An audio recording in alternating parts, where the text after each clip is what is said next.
Salut à toi et bienvenue dans cette nouvelle vidéo. Aujourd'hui, nous allons aborder un sujet très important à ce qui concerne les finances au Canada. Vous avez certainement cliqué sur cette vidéo à cause du titre et effectivement, je vais vous révéler des choses que votre banquier n'aimerait pas si il ou elle regarde cette vidéo. Ça va porter sur les taux d'intérêt. Comment est-ce que les banques calculent les taux d'intérêt? Pas n'importe quel taux d'intérêt, mais les taux d'intérêt qu'on appelle des intérêts amorti. C'est la première fois que tu découvres cette chaîne. Je m'appelle Arthur et je suis chef immobilier. Je parle d'éducation financière dans le contexte canadien. Je parle des réalités de la vie au Canada et je parle également d'immobilier. Si ce sont des thématiques qui t'intéressent, je t'invite à t'abonner, de liker et de partager la vidéo. Et aussi de cliquer le lien en dessous de la vidéo pour télécharger gratuitement un e-book que j'ai préparé pour toi intitulé Comment réussir ton intégration et ton installation au Canada. C'est un e-book qui va te donner des informations sur ce que tu dois savoir faire afin de réussir ton intégration rapidement au Canada. Clique sur le lien pour avoir accès gratuitement au e-book. Alors, nous allons voir comment les banques calculent ce qu'on appelle les taux d'intérêt amortis. OK. Donc, vous devez savoir, les taux d'intérêt généralement se calculent sur un prêt. OK, les taux d'intérêt se calculent sur un prêt. Alors, vous savez que au Canada, si vous n'avez pas encore vu la vidéo où j'ai parlé des types de prêts qui existent au Canada, je vais vous rappeler ici, il y a beaucoup de types de prêts. Il y a les prêts sur lesquels on applique des intérêts simples. Il y a les prêts sur lesquels on applique des intérêts amortis. Les prêts sur lesquels on applique des intérêts simples, ce sont des prêts que moi, par exemple, j'aime utiliser. Et les prêts sur lesquels on applique les intérêts amortis, ce ne sont pas en soi des mauvais prêts. OK, ce ne sont pas en soi des mauvais prêts, ça dépend, n'est-ce pas, de ce que vous voulez en faire. D'accord? Donc, je fais un rappel pour les types de prêts. Donc, pour les types de prêts, vous avez, je vais vraiment faire des choses simples. Hein. Il y a des prêts sur lesquels on applique ici, on va rester ici, les taux d'intérêt amortis. Et sur les prêts sur lesquels on applique des taux d'intérêt simples.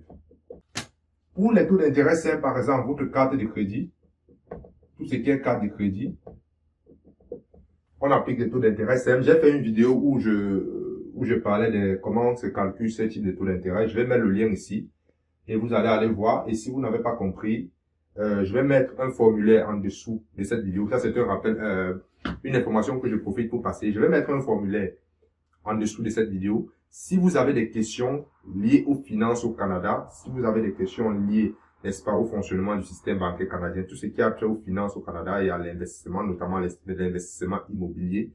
Si vous avez des questions que vous voulez qu'on discute, surtout si vous êtes nouveau arrivant ou si vous êtes sur le point d'arriver au Canada, je répète, si vous êtes sur le point d'arriver au Canada, ça veut dire que vous avez déjà votre visa en main.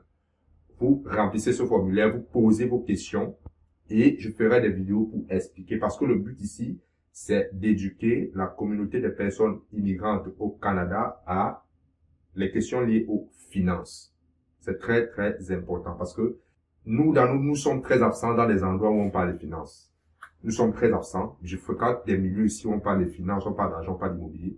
Mais je pense que nous sommes trop absents. Il y en a quelques-uns, mais le nombre est très insignifiant par rapport au gâteau. Quand je parle du gâteau, ça veut dire le gain qu'il y a sur la table.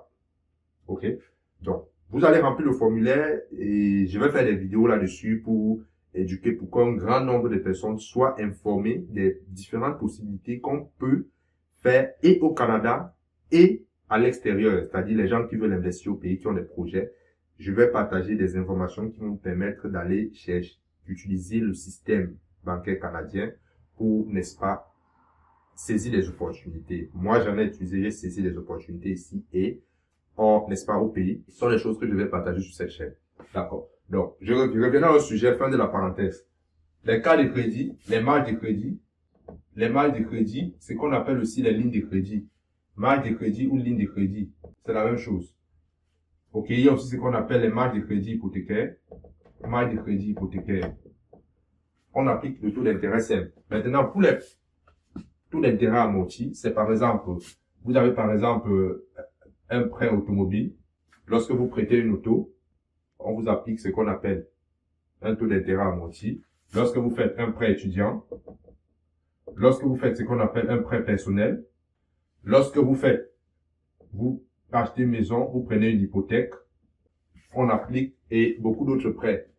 Qu'est-ce qui caractérise un prêt amorti? Un prêt amorti est calculé par un taux d'intérêt et une période d'amortissement.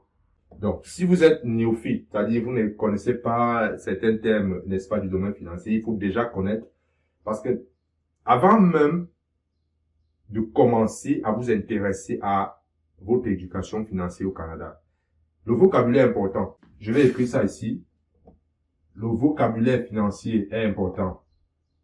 Vous devez comprendre le vocabulaire financier. Avant de chercher à comprendre les chiffres, vous devez savoir ce que les mots signifient. Ok? Vous devez chercher à comprendre ce que les mots signifient.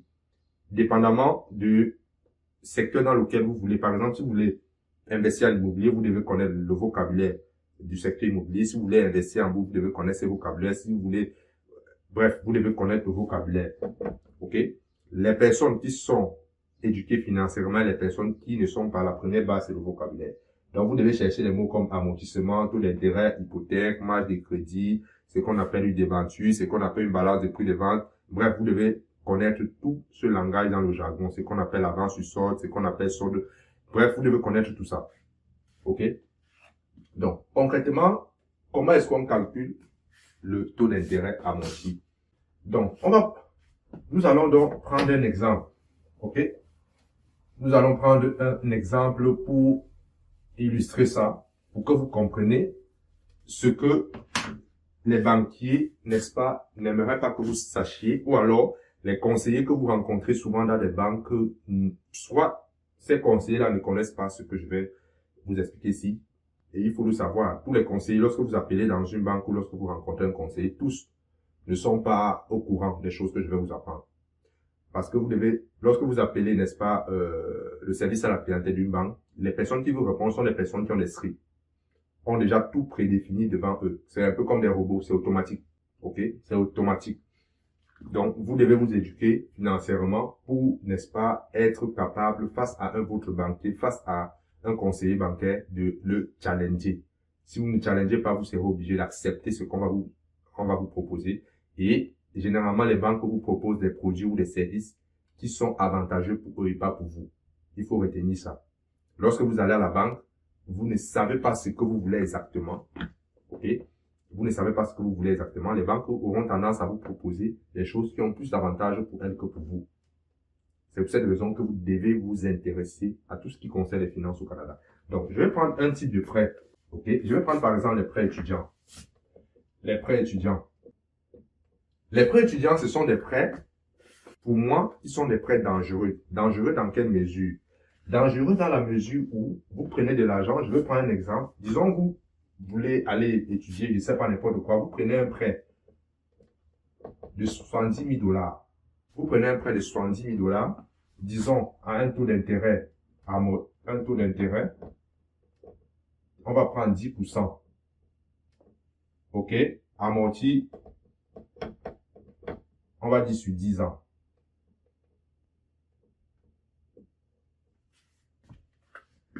Généralement, lorsque vous prenez un prêt étudiant, il y a des modalités qui vous permettent de rembourser dès que vous terminez vos études, ou alors vous pouvez différer.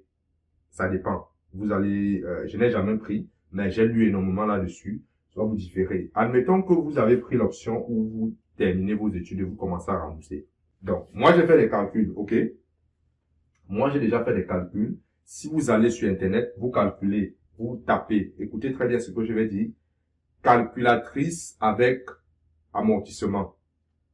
Calculatrice avec amortissement. Vous allez voir beaucoup de tableaux qui vont vous permettre d'avoir les résultats que je vais vous donner. C'est très simple. Vous tapez calculatrice avec amortissement pour un étudiant qui prend un prêt de 70 000 $ à 10% d'intérêt sur 10 ans. Vous verrez ceci. Vous allez constater ceci. Le paiement mensuel que l'étudiant fera pour rembourser ce prêt sera à peu près de 948 $ chaque mois. Par mois. Ok? Et lorsque l'étudiant aura remboursé tout son prêt, il aura payé, regardez bien, uniquement en intérêt sur les 10 ans, c'est-à-dire à la fin des 10 ans, il aura remboursé en intérêt, écoutez bien, 43 764 $. Et bien sûr, en capital, il va rembourser les 70 000 $. Ça, c'est le capital qu'il a prêté au départ. OK? Vous avez pris un prêt de 70 000 $. Taux d'intérêt 10% sur 10 ans. Lorsque vous calculez l'intérêt que vous allez payer sur 10 ans, c'est 43 764. Est-ce que 43 764 représente 10% de 70 000 $? Une fois que vous avez ces chiffres, vous êtes assez intelligent, je ne doute pas, vous pouvez calculer combien 43, le taux d'intérêt que cela représente sur 10 ans. Mais ce qui est sûr, c'est que ce taux d'intérêt est très supérieur. OK? C'est très supérieur à 10%. J'ai dit très supérieur à 10%. Voilà ce que, si vous ne posez pas la question, déjà lorsque on va prendre un prêt, on ne pose pas, les gens ne s'intéressent pas. Les gens s'intéressent surtout à avoir l'argent, basta. C'est terminé. Ça, c'est quelque chose que certains banquiers n'aimeraient pas que la masse, déjà même la majorité des gens ne s'intéressent pas à ça. Attention, une fois que je dis ça, je ne suis pas en train de dire que c'est mauvais. OK? Je ne suis pas en train de dire que c'est mauvais. Pourquoi je dis ça? Je prends un exemple. Parce que je ne veux pas donner l'impression que le prêt étudiant est mauvais. Non. L'avantage lorsque vous prenez un prêt étudiant, ça vous permet d'acquérir des compétences qui vont vous permettre d'avoir un revenu pour vivre, entretenir votre famille, etc. Imaginons que vous prenez ce prêt étudiant, vous faites un métier comme un médecin. C'est plus de 70 000 $, bien sûr. Vous êtes médecin, un médecin touche en moyenne 300 000 $ par an. Au Canada. Un médecin touche à peu près moins 300 000 voire 400 000 $ par an. Vous voyez que si vous prenez un prêt de 70 000 $, à la fin, vous allez avoir un revenu de 300 000 $, ça vaut la peine. Payer 43 000 $ sur 10 ans, c'est rien. Même la première année, vous pouvez rembourser. Mais si vous prenez 70 000 $, vous faites un métier dans lequel vous allez terminer vos études, vous allez toucher 50 000, voire 60 000 $ par an, là, il y a problème. Sachant que là-dessus, il y a l'impôt qui doit passer. Il y a l'impôt. Là-dessus, vous allez payer l'impôt. À peu près, minimum, c'est 30% d'impôt. Et là-dessus, vous allez payer ce qu'on appelle les TPS, TVQ. OK? Vous allez payer qu'est-ce qui vous restera dans la poche. Et ensuite, c'est avec le reste maintenant que vous allez payer la dette. Les 948 $ chaque mois. Je ne vais pas entrer dans les détails de cet élément que je viens de vous expliquer. Si vous voulez, je peux faire une vidéo là-dessus pour vous expliquer comment est-ce que lorsque vous touchez, par exemple, 50 000 par an, vous payez l'impôt, vous payez les TPS. Je ferai une vidéo là-dessus. Donc, voilà ce qu'il en est du prêt étudiant. Le prêt étudiant, lorsque vous le prenez, il faut vous rassurer que la formation que vous allez faire, à la fin, doit vous générer un revenu très intéressant. Voilà ce que j'avais à vous partager dans cette vidéo aujourd'hui. J'espère que vous avez aimé, j'espère que vous avez appris énormément de choses. La prochaine fois que vous irez à la banque prendre un prêt, il faut tenir compte de cet élément. Le prêt n'est pas une mauvaise chose, c'est ce que vous allez en faire qui va déterminer, c'est ce que vous allez en faire qui est important. C'est ce que vous allez en faire qui va déterminer si vous avez fait un choix raisonnable ou un choix irraisonnable. Si vous ne l'avez pas encore fait, j'ai préparé un guide pour vous qui vous donne des informations sur comment réussir votre intégration au Canada. Vous n'avez qu'à cliquer sur le lien en dessous de la vidéo pour télécharger le guide. Il est gratuit